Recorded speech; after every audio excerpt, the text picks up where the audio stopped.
The carriage wheels groaned like a soul in torment, a fitting sound for the journey. Annalise watched the landscape bleed from the soft greens of the south to the bruised purples of the northern moors. Each mile closer to Blackwood Manor felt like a step deeper into a crypt. She was to be its new chatelaine, a title that felt as ill-fitting as the wedding gown she had worn for the cold. Swift ceremony a week prior.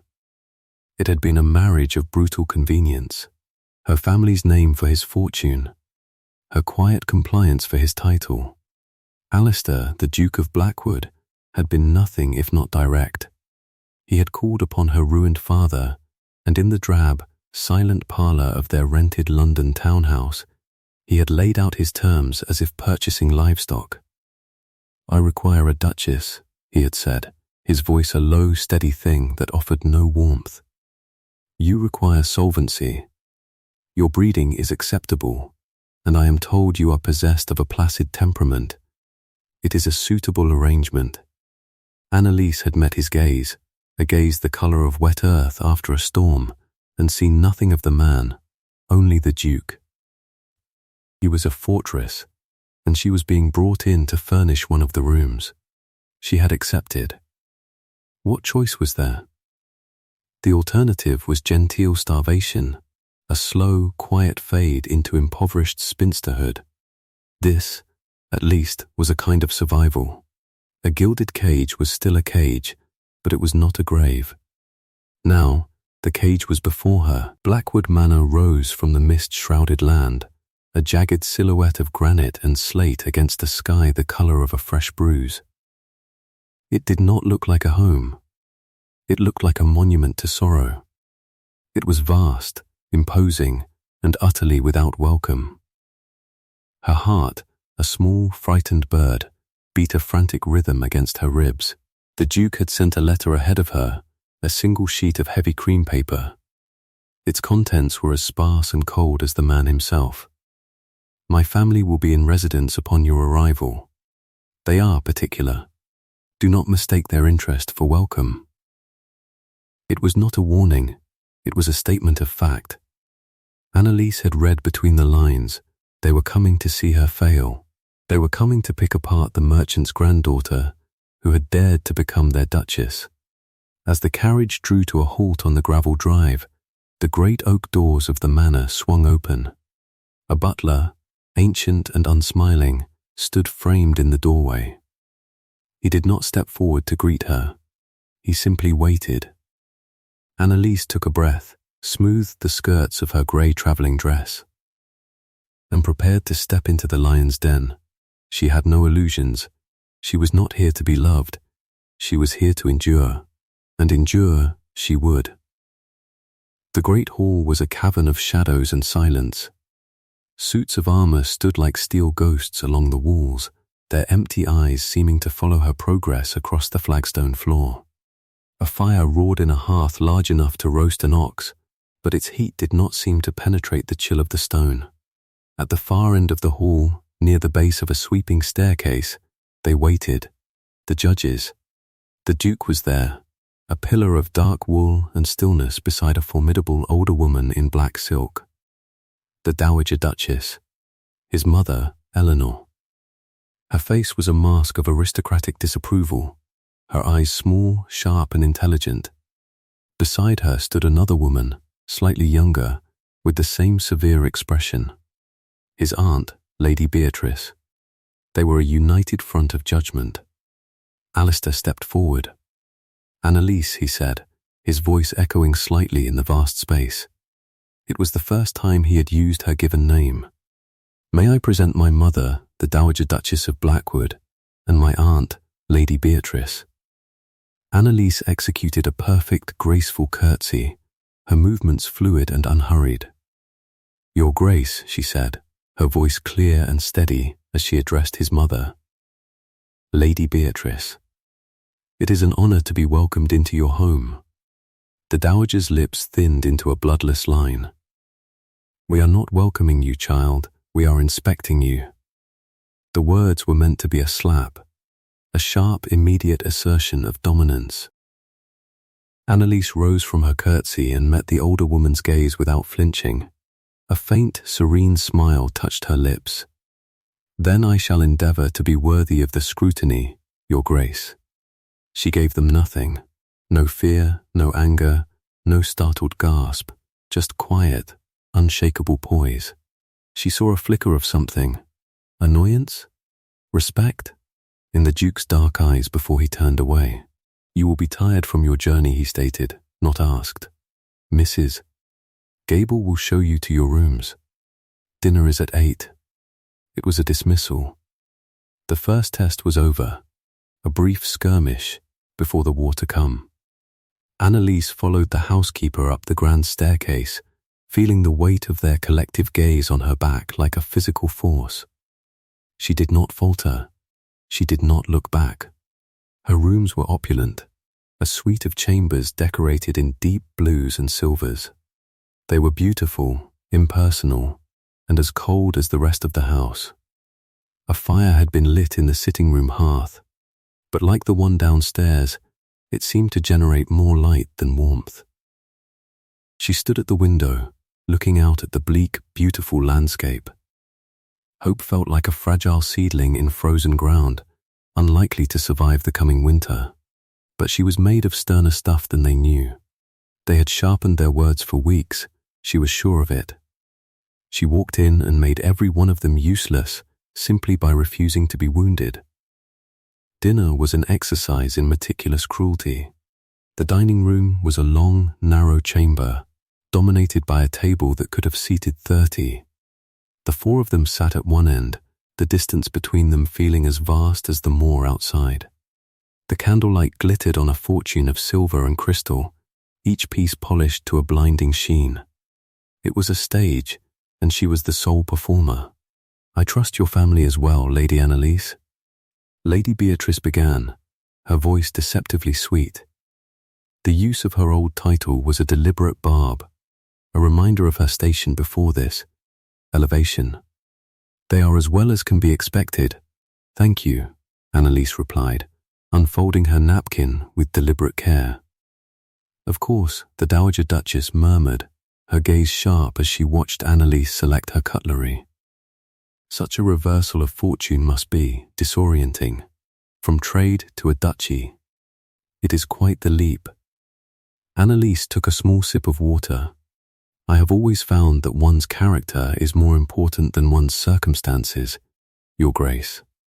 Circumstances change. Character endures." She met the Dowager's stare with a look of polite inquiry, as if they were discussing the weather. The Duke remained silent, a spectator at his own table. Annalise could feel him watching her, his stillness a palpable presence. She did not know if he was her ally or simply another judge. His face was unreadable, a mask of cool indifference. She was entirely on her own. They quizzed her on art, on politics, on the convoluted lineages of families she had never met. They were laying traps, searching for the gaps in her knowledge, the chink in her armor. Annalise answered what she knew with quiet confidence and admitted what she did not with an unashamed grace. "I'm afraid I am not familiar with the work of that particular artist, Lady Beatrice. You must tell me about him." She turned their interrogation into a conversation, their condescension into an opportunity for them to display their own knowledge, which they did with smug satisfaction. She was deflecting their attacks not by blocking them, but by allowing them to pass through her without finding a target. The meal wore on, a slow, agonizing procession of courses. With each question she answered, with each social nicety she observed perfectly. She could feel their frustration mounting. It was a subtle thing, a tightening around the Dowager's mouth, a sharper edge to Lady Beatrice's voice. They had come expecting a frightened, gauche girl they could tear apart. They had found a woman made of polished steel. Finally, the Dowager played what she clearly believed to be her winning card. "Alistair tells us you have an interest in plants," she said, the word dripping with disdain, as if botany were no better than mud pie making. "A quaint country pastime. Hardly a suitable occupation for a duchess who must manage a household of this magnitude. On the contrary, Annalise said, her voice still mild, I find the principles are much the same. One must understand the nature of what one is tending. You must know what needs sun and what needs shade, what requires careful pruning, and what must be uprooted entirely to protect the health of the garden as a whole. Her eyes met the dowager's, and for a fleeting moment the serene mask slipped, revealing the sharp, intelligent mind beneath. It is all a matter of careful observation and knowing precisely when to act. A heavy silence fell over the table. The air crackled with unspoken meaning. Lady Beatrice shifted uncomfortably in her chair. The Dowager Duchess simply stared, her lips pressed into a furious, thin line. Annalise had not just answered the question, she had issued a declaration. She would not be a passive figurehead. She was observing, she was learning, and she would act when necessary. It was the Duke who broke the silence. He placed his napkin on the table, the sound startlingly loud. I believe my wife has had a long day, he said, his gaze moving from his mother to Annalise. We will retire. It was the first time he had referred to her as his wife in front of them. It was a shield, an acknowledgement, a drawing of a line in the sand. He rose, and Annalise followed suit, offering a small, polite nod to the two women. Your Grace. Lady Beatrice. As they walked from the room, she did not dare look at him, but she was intensely aware of his presence beside her. They walked in silence through the cavernous halls, their footsteps echoing on the stone. He escorted her to the door of her suite, stopping before it. They are formidable, he said, his voice low. It was not an apology, but it was something. They are protecting what is theirs, Annalise replied, looking at the carved oak of her door. Or what they believed to be theirs. She felt his eyes on her. And you? What are you protecting? She finally turned to look at him, at this cold, unreadable man who was now her husband. Myself, Your Grace, she said softly. At the moment, that is all I have. He held her gaze for a long moment, and she saw a flicker of something in their dark depths. It was not warmth, not yet, but it was a kind of grudging respect. Good night, Annalise, he said, and then he was gone, his footsteps receding down the long, dark corridor, leaving her alone with the silence. She had survived the first day, but she knew the battle for Blackwood had only just begun. The next day's trial was to be held outdoors. Lady Beatrice, with a malicious glint in her eye, suggested a ride to survey the estate. Unless, of course, you do not ride, Lady Annalise. A city-bred lady might find our northern horses spirited. I would be delighted, Annalise said, her tone even. She had practically grown up in the saddle, a fact they could not possibly know. It was one of the few luxuries her father had allowed her, long before the ruin. An hour later, they stood in the stable yard. The air was crisp and smelled of horses and damp earth. They had chosen a mount for her, a tall, fiery chestnut gelding with a wild look in its eye. It was a test, another attempt to unseat her, quite literally this time. The stable master looked worried, but the Duke's aunt and mother watched with undisguised anticipation.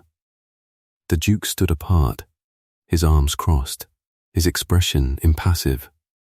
He watched as Annalise approached the horse. She did not hesitate. She spoke to the animal in a low, soothing voice, running a calm hand down its neck. The horse tossed its head, but its ears swiveled toward her. Listening, she offered it a piece of apple from her pocket, letting it nibble from her flat palm. Within minutes, the tension in the animal's powerful body seemed to ease. With a nod to the groom, she gathered the reins, placed her foot in the stirrup, and swung herself into the saddle with an easy, practiced grace that spoke of years of experience. She sat tall and straight, her hands light on the reins, a perfect picture of equestrian poise. The collective disappointment of the two older women was a palpable thing. The ride was a silent battle of wills. Lady Beatrice set a punishing pace, leading them over rough, uneven ground, clearly hoping to rattle Annalise or her mount. But Annalise was a superb horsewoman. She moved with the gelding as if they were one creature, navigating the difficult terrain with an effortless skill that was impossible to fault. The Duke rode beside her, his own black stallion a magnificent, powerful beast. He did not speak, but she was aware of his constant, assessing gaze. He was watching her every move, every subtle shift of weight, every quiet command she gave her horse. He was seeing a side of her he had not expected, a strength and capability that went beyond mere social endurance. They paused on a ridge overlooking a vast, sweeping valley. The estate stretched out before them, a patchwork of moorland, forest, and fallow fields under the heavy grey sky. It was a wild, untamed beauty, and for the first time, Annalise felt a flicker of something other than dread, a connection to this harsh, formidable land. "The estate requires a firm hand," the dowager said, her voice carrying on the wind. "It has been neglected." The criticism was aimed at her son, a subtle jab at his stewardship. The Duke's jaw tightened, but he did not reply. Annalise saw the flicker of pain in his eyes before it was shuttered away. She saw the tension in his shoulders, the rigid control he exerted over himself. There was a story there, a wound that his mother had just poked with a careless finger. Instead of rising to the bait, Annalise looked out over the valley. "It is not neglected," she said, her voice thoughtful. "It is resting. Some lands need to lie fallow to regain their strength. To force a constant yield is to bleed it dry for short-term gain, ensuring long-term ruin." She turned her gaze from the landscape to her husband. "Patience is its own form of stewardship, Your Grace." The Duke looked at her, truly looked at her. The mask was gone, replaced by a raw, unguarded surprise. She had not only defended him, she had understood. She had seen the method in what his family called madness, the strategy in what they saw as neglect. She had looked at his world and seen not failure, but a plan. Lady Beatrice scoffed, but the sound was weak, robbed of its conviction. The dowager fell silent, her lips a thin, hard line. Annalise had done it again. She had taken their attack and turned it into a display of her own insight and a quiet defense of her husband. She had aligned herself with him, not as a duty, but as a choice. The ride back to the manor was a quiet, tense affair. The battle lines had been redrawn. In the days that followed, a fragile, unspoken truce settled over the manor. The dowager and Lady Beatrice retreated, their attacks becoming less frequent, their observations more covert. They were re-evaluating their opponent. Annalise used the time to explore. She felt a need to understand the house, the land, the man she had married. She walked the long, cold corridors, ran her fingers over dusty furniture, and learned the names of the servants. It was during one of these explorations that she found the glass houses. Tucked away behind a walled garden, they were in a state of profound disrepair. Panes of glass were cracked or missing, and weeds choked the stone pathways. Most of the structures were empty, skeletal remains of a forgotten passion. But in the last one, the most sheltered, something was still alive. She pushed open the creaking door and stepped inside. The air was cool and damp, smelling of earth and decay. And in the center of the derelict space, growing from a single pot, was an orchid. It was unlike any she had ever seen. Its petals were the color of midnight, a deep, velvety black that seemed to drink the light from the air. It was a stunning, impossible flower, blooming alone in a world of ruin. Annalise felt an immediate kinship with the lonely, resilient plant. She knelt, examining it with the practiced eye of a botanist. It was a rare specimen, clearly cherished at one time, now forgotten. She felt a fierce protective urge to save it. She spent the rest of the afternoon there, clearing away the weeds around it, checking the soil, propping up its delicate stem. It was a quiet, absorbing task. A small act of creation in a house that felt dedicated to preservation and the past. She was so engrossed in her work that she didn't hear him approach. "What are you doing?" The Duke's voice, close behind her, made her start. She rose, brushing dirt from her skirts. "Your Grace, I apologize if I am trespassing." His eyes were not on her, but on the flower. A complex array of emotions played across his face: pain, nostalgia, a profound sadness that seemed to tear at his stoic facade. "No one has come in here for years," he said, his voice softer than she had ever heard it. "It's magnificent," Annalise whispered, looking at the orchid. "I've never seen a variety like it." "It was my mother's," he said, "not the dowager, but his mother, the first Duchess. She loved these glass houses. She cultivated them. This was her prize. The midnight orchid, she called it." He reached out a hand but did not touch the flower, his fingers hovering just above the velvet petals. "My father, they did not have a happy marriage. After she died, he let this place fall to ruin. He said it was a waste of money, but it was not about money. It was about erasing her. The confession hung in the air between them, a raw, vulnerable thing. This was the crack in his armor, the secret wound his family's barbs always seemed to find. He was not just a cold, ruthless duke. He was a son who had watched his father systematically destroy everything his mother had loved. His neglect of the estate was not neglect at all. It was a slow, painstaking reversal of his father's destruction. He was trying to bring the garden back to life. He hated any sign of what he called softnesses, Alistair continued, his voice barely a whisper. Art, music, these flowers, he saw them as weaknesses. So I learnt to show him nothing. I built walls of stone around myself, and eventually, I think I forgot how to open the gates.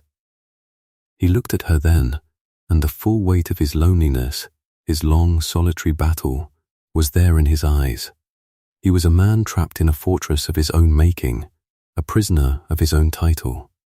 A fortress can also be a sanctuary, Annalise said softly, and a garden can be replanted. It only takes one seed to begin again. She looked from his eyes to the single, perfect orchid. He followed her gaze, and a long, shuddering breath escaped him. It was the sound of a man who had been holding his breath for a decade. He had shown her his weakness, his secret pain, and she had not recoiled or used it against him. She had offered him understanding. She had offered him hope. It was a turning point, a quiet moment in a ruined glass house that changed everything. The arrangement was no longer just a contract. It had become a fragile, tentative alliance. The final assault came on Sunday. The dowager had arranged a luncheon, inviting several cousins and neighbors. It was a larger audience for Annalise's expected humiliation, a public stage for the family's disapproval. The dining room buzzed with polite, venomous conversation. Annalise sat at the Duke's right hand, a calm island in a sea of simmering hostility.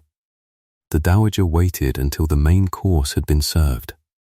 She set down her wineglass, the crystal ringing softly, drawing the attention of the entire table. "Alistair," she began, her voice carrying a tone of false sympathy. "I was speaking with Lord Ashworth just last week. He mentioned the North Tennant Farms. Such a shame what happened there. Your father always said you lacked the stomach for difficult decisions." The name hit the Duke like a physical blow. Annalise saw him flinch, a barely perceptible tightening of his entire body. His face went pale, his knuckles white where he gripped his fork. The room fell silent. Every eye was on him, waiting for his reaction. This was the wound they had been probing, the failure they held over him. He was frozen, trapped by the ghost of his father's disapproval. Annalise felt a surge of cold, clear anger. They were not just attacking their duke, they were attacking her husband, and she would not allow it. She placed her knife and fork on her plate with a quiet, deliberate click. The sound cut through the tense silence. Every head turned toward her. "My husband's decision regarding the North Farms was not difficult, Your Grace," she said, her voice perfectly level, carrying to every corner of the room. "It was necessary, and it was astute." The dowager's eyes widened in shock. "I beg your pardon?" "I have had the opportunity to review the estate ledgers," Annalise continued, her gaze sweeping the table, meeting the eye of every guest. "A practice I find essential to understanding the nature of any household. The late Duke's policies, while perhaps profitable in the short term, were draining the land and the tenants. The soil was depleted, the rents unsustainable. It was a house of cards, waiting to collapse." She paused, letting the words sink in. She had the entire room's rapt attention. "What you call a failure to make a difficult decision was in fact a strategic choice to save this entire estate from the bankruptcy your late husband's management was leading it to. My husband chose to let those farms lie fallow, to forgive rents, and to invest in new drainage, not out of weakness, but out of foresight. He sacrificed a single rotting branch to save the entire tree." She turned her head to look at Alistair. He was staring at her, his expression one of utter astonishment. The frozen mask was gone, replaced by a dawning wonder. "Blackwood is not weaker for it," Annalise concluded, her voice ringing with a quiet, unshakable authority. "It is stronger. Its foundations are finally sound. That is not the legacy of a man who lacks stomach. That is the legacy of a man who has the courage to rebuild." A profound silence descended upon the room. The guests stared, stunned. The cousins looked from Annalise to the dowager, whose face was a thunderous mask of fury and defeat. Annalise had not merely defended her husband, she had dismantled his mother's narrative of his failure with cold, irrefutable fact. She had used her intelligence, her quiet observation, as a weapon, and she had won. In that silence, Alistair slowly, deliberately, reached across the small space between them and took her hand. His fingers wrapped around hers, warm and strong. It was a simple gesture, but in this public arena, it was a coronation.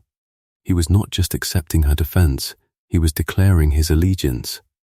They were no longer two separate entities in a business arrangement. They were a united front. The Duke and his Duchess. The war was over. 1 year later, the glass house was reborn. Every pane of glass was intact, gleaming in the soft afternoon light. Inside, it was a paradise of warmth and vibrant life, and everywhere, in a profusion of velvety, impossible black, bloomed the midnight orchids. Annalise stood among them, breathing in the scent of damp earth and living things. She was no longer the frightened, resigned woman who had arrived at Blackwood a year ago. She was its Duchess, not just in name, but in truth. The house was no longer a cold crypt, it was a home, slowly filling with warmth and light under her careful stewardship. The door opened and Alistair came in. He no longer moved with that unnatural, rigid stillness. There was an ease in his step, a quiet contentment in his face that had erased the harsh lines of strain. He smiled when he saw her, a genuine warm smile that still made her heart quicken. "They are thriving," he said, coming to stand beside her. He slipped an arm around her waist, pulling her close. "Everything thrives with the right care," she replied, leaning her head against his shoulder. The Dowager and Lady Beatrice had long since retreated to Bath. Unable to bear a world in which they were no longer the primary influence, their sharpened words had been rendered useless, their power broken by a woman who refused to be their victim. "I was a fool," Alistair murmured into her hair. "I offered you a contract when I should have been offering you my heart. I thought I needed a duchess to manage my family." I did not realize I needed a wife to save my life. Annalise turned in his arms, her hands coming up to cup his face. She looked into his dark eyes, no longer the color of a storm, but of rich, fertile earth. We saved each other. Alistair, he lowered his head and kissed her. A slow, tender kiss filled with a year of unspoken gratitude and a future of shared hope. In the quiet of the glass house, surrounded by the resilient beauty they had cultivated together, they had found their sanctuary. True strength, Annalise had learned, was not about withstanding the cold. It was about having the courage to plant a garden in the harshest of winters and the patience to wait for the bloom.